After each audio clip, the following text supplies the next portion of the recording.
Hello, my name is Maria Foster, and I am a life coach with Phoenix Inspired Coaching. And this is episode one of a weekly series where you get to ask me anything. It is my premiere launch of Education, Trials and Triumphs, Questions and Answers. Now, what I wanted to do in the first episode is I wanted an opportunity for everybody to get to know me, and I wanted an opportunity to introduce myself. So I have been working in public education for the last 30 years. And what I see is, um, well, I've been working for the last 30 years and I've played a variety of roles. One of the things that I've done is I started out as a French and Spanish teacher at the high school level. And then I worked as a teacher again, supporting kids with learning disabilities. Then I worked in a program with kids who had two diagnoses of mental health in a small school that was actually in a house. I taught in a living room, grade 8 to grade 12, and I taught kids that were approximately 12 years old to 17, 18 years old. And then I went back to university and I became a high school counselor, which is another episode because I have lots to share about what that was like. And I am now an elementary school counselor who is out to make a difference for kids. And I mean, out to make a difference for the environments that kids are in, whether it's at home, being raised by caregivers and parents, or at school, being taught by teachers. I have a life coach business that provides life coaching services to parents and teachers. Why? Because in my experience, they're often surviving the experience and not thriving in the experience. And when you survive the experience, you're modeling that life is about surviving. And then you end up with kids who are also surviving the experience. So I wanted to make a difference. And in that difference, I wanted to empower parents and teachers to not be perfect ones, because we don't need perfect parents and teachers. What we need are present parents and teachers. And I help adults show up in a way that radically transforms the way they relate to their lives, the way they relate to themselves, and the way they relate to each other. Because I often find myself in situations where the parents and the teachers have it that it's an us versus them, when in fact, we're all on the same team. We're there to support the students. And sometimes that happens, and sometimes that doesn't happen. So I'm going to tell you a little bit about myself. I want to welcome the people who are here on today's call. David Andrew Weeb, a great friend of mine. Thank you for attending. If you have any questions, let me know and I will answer them. But basically, you know, after 30 years, what's missing in public education is parent coaching programs, parent coaching coordinators, support for the teachers. I don't know if people know that we've got a global shortage of teachers right around the world. They're not going into the profession for a variety of reasons. The first one being the pay that they get, their income, which is very low and often not a living wage. The second thing that happens is that what's demanded of them in the jobs that they do is more than should be expected of any one human being. The third thing is their classroom sizes. They're often teaching in classrooms of 30, 32, and the composition of the classes and the needs that the kids have. More and more every year, we're seeing kids that have designations, and designations are things that are recognized by the government in which teachers are then allowed to have a conversation with the parents, apply for a designation like a designation for a kid who is neurodiverse or on the autism spectrum, and then that comes with funding and more support for the student. However, there's a whole bunch of students that fall, and I mean thousands of students that fall within that gray area. They're not processing the way their peers are processing. They're having learning challenges. Sometimes they're also having social challenges with their social emotional regulation. And those kids don't qualify as being kids who are designated and they don't qualify for one-to-one support, even though that we as parents and we as teachers know that they definitely would benefit from one-to-one support. There's also a lack of funding, and I'm talking about provincial funding, which is given to each of the school boards, and each of the school boards then decides how that funding is doled out to different programs, different schools, and staffing, etc. So there's a lot of things that are contributing to this teacher shortage, and I gotta say, it is one of the most difficult jobs that I've ever done, and it is one of the most rewarding jobs that I've ever done.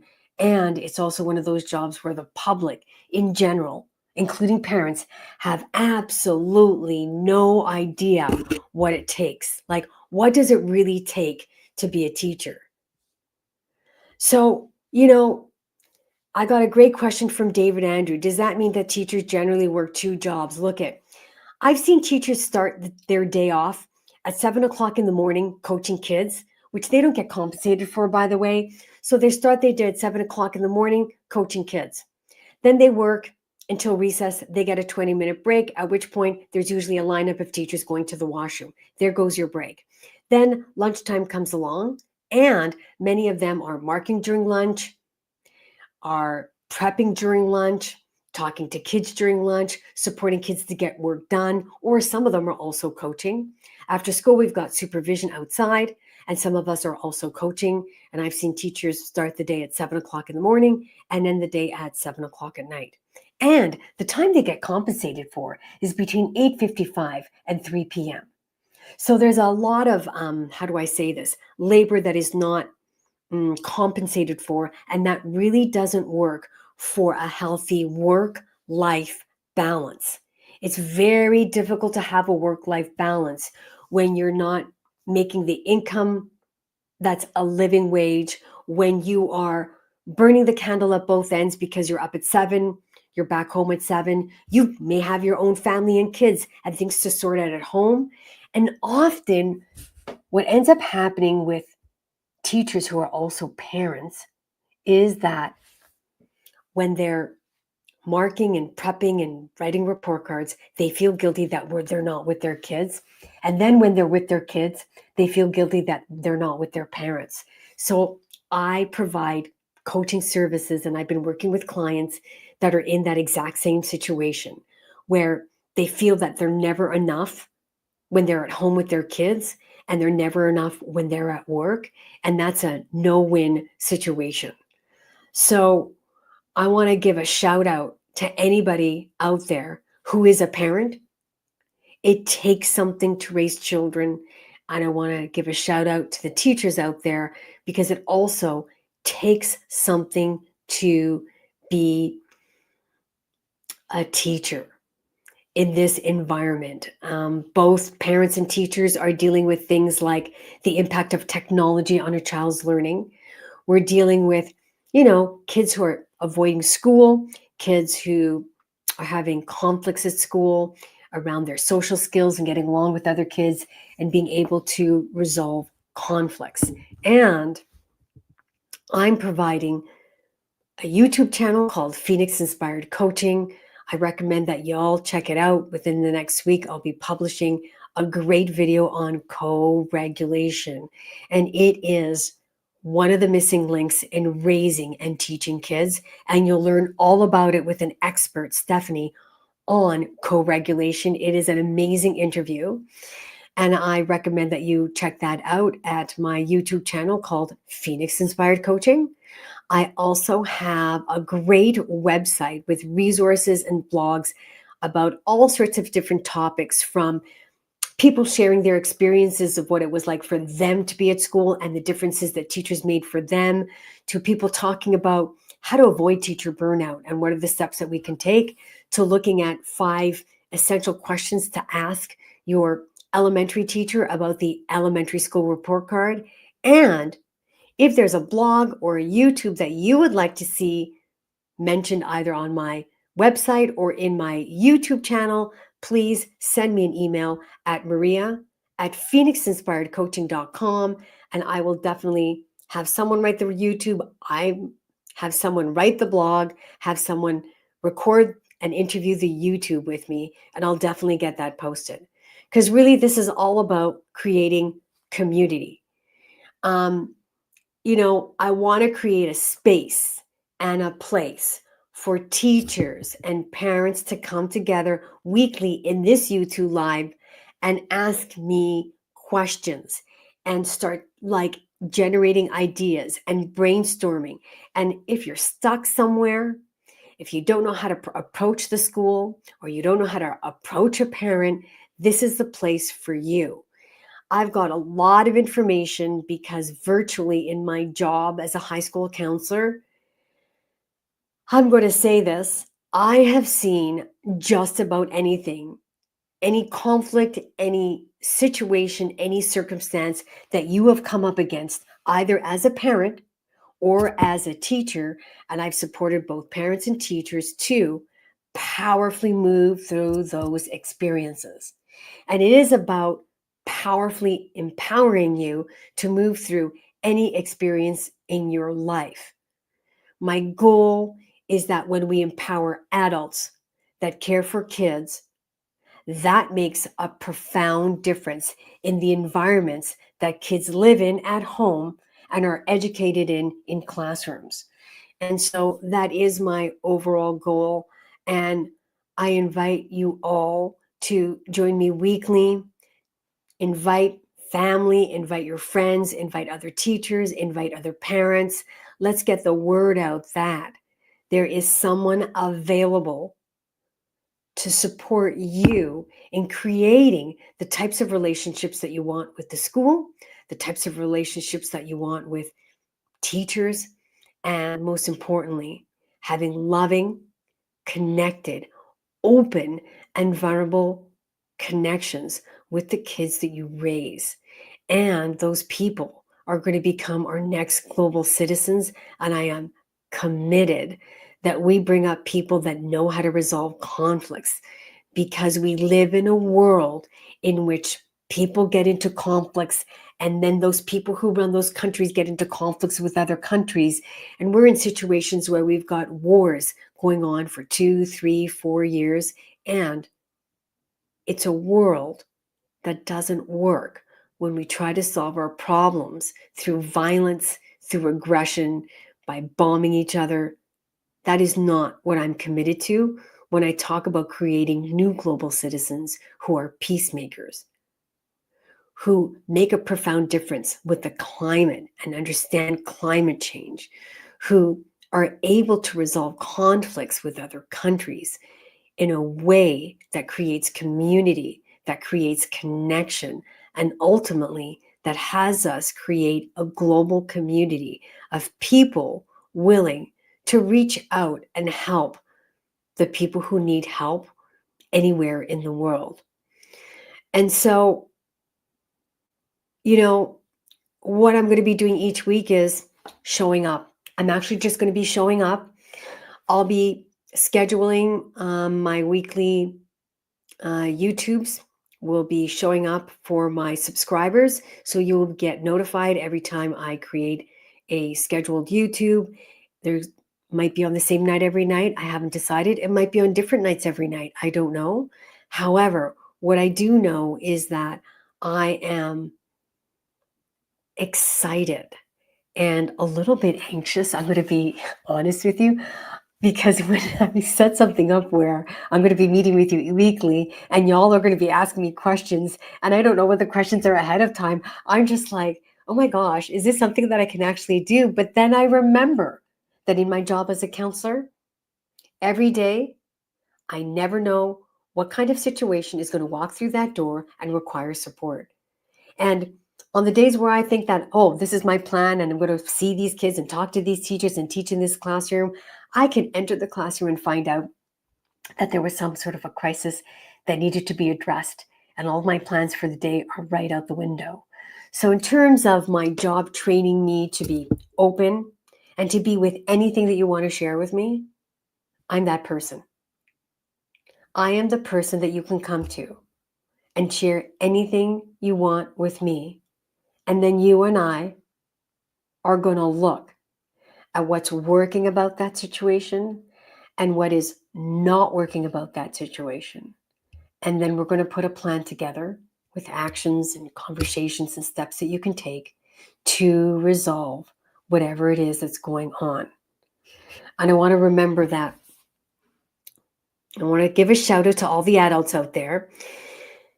You got to know that you model how to be in the world to the children that you raise and teach.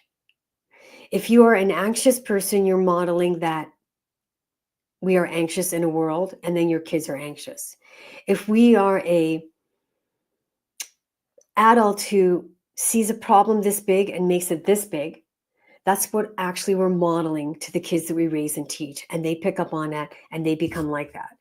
It's very rare that I haven't met an anxious caregiver who had an anxious child, or a child who made really small problems big, and an adult like that too in the family.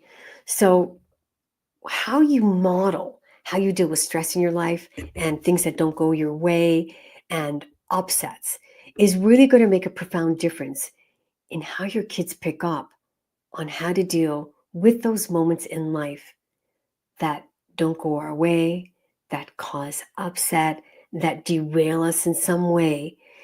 And my request of all of you is that in those moments, I want you to talk out what's going on for you. You could say something like, I'm really angry right now. I want to get you to school on time, but I see that the tire is flat. And I want to blame the construction people across the street because there's construction materials on the road and it was probably a nail from that construction site. And I want to blame my partner because I told them to park the car in the garage, and had it been parked in the garage, maybe this wouldn't have happened. And I know that all the anger and upset and crying and yelling isn't going to put air in that tire. So I'm going to take a deep breath, or you could say, I'm going to take time out, or I'm just going to have a glass of water. Whatever you do to calm yourself down, and say this in front of the kids, and then identify what would put air in the tire. And that would be things like, oh, I could phone BCAA.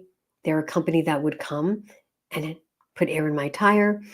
I could look in the garage and see whether or not we've got a tire pump that I could inflate my tire with.